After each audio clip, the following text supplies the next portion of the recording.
Israel has targeted southern Gaza for the next phase of its offensive operation.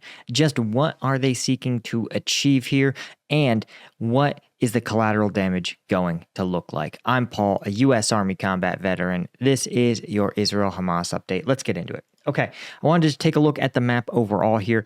You can see throughout the Gaza region, fighting is still continuing very heavily in the north. You can see that while the Israeli forces are pushing into the heart of Gaza, they're going block by block. Literally, you can see them drawing these lines where they say, okay, today we're going to advance this far and then we're going to stop. And you can note that there's interestingly some salience here where it looks like they've pushed really hard towards this hospital graveyard region. And this has been the case for a while, but it's a sign to me at least that the Israelis are attempting to sweep the entire city. And just because these areas are marked as clear doesn't mean they're going to stay that way. Even a small area like the Gaza Strip compared to the state of Israel at large is very hard to control. Remember, taking territory and holding it are very different equations. The U.S. rolled into Iraq in a couple of weeks, but it needed almost 19 years to actually secure the country. It never really successfully did so. So when we see this and we say, "Oh, this is a sign that Israel's winning," they could paint this whole thing blue, and I still won't take it as confirmation that Israel has achieved victory. The other thing that's more troubling, when we look to the south, you can see here that Israel is focusing heavily on the other dense urban area. This is Khan Yunis. And you can see right now it looks primarily that they're in this preparatory phase of the fighting, right? They're engaging a lot of our airstrikes as well as artillery strikes, targeting this urban area. You can see that what Israel seems to have done is carved out an incursion, giving them control over this north-south road here. So you can see Israeli forces hold the road basically in north-central Gaza and then begin to hold it again in sort of south-central Gaza. Once you control this major thoroughfare, I strongly suspect that the Israelis may actually be working very hard to keep this road open to Israeli military traffic. There might be constant patrols, for example. And that's, at least in my opinion, to ensure that these troops can logistically support each other, that efforts to move supplies back and forth remain intact. Now, Israel may also be operating supply depots and logistics centers in this Netiva region and simply be running it back and forth from each side. But generally, as a rule, you want to have your forces be able to conduct some level of mutual support in an urban operation like this. So they, again, are carving out this roadway, carving out this area that allows them to connect the fence. Now you can see here, this fence to this major roadway. This is all about creating sort of the scaffolding, so to speak, or the routes that are going to allow them to support a heavy operation in and around this Bani Suhila, in this Khan Yunis, because remember, the Hamas forces are learning as this fighting takes place.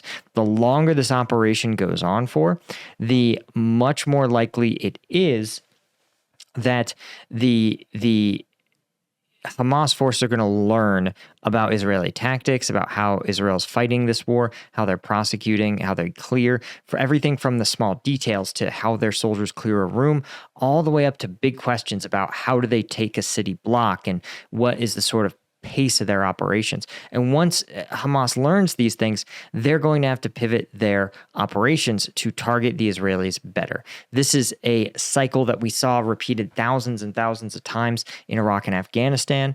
Early in the insurgency, right, the insurgents would use IEDs that were very simple. They would literally just be sometimes just conventional booby traps, right? You would drive over a tripcord and it would set off an explosion.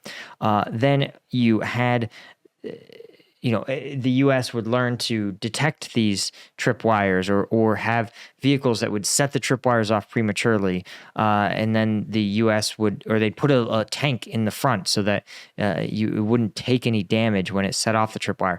Then the insurgents evolved pressure plates. They evolved infrared detectors. Then the U.S. would develop these big hot arms. They called them rhinos that would sit and glow red hot so that an infrared beam would get triggered immediately and it would prematurely detonate the IED.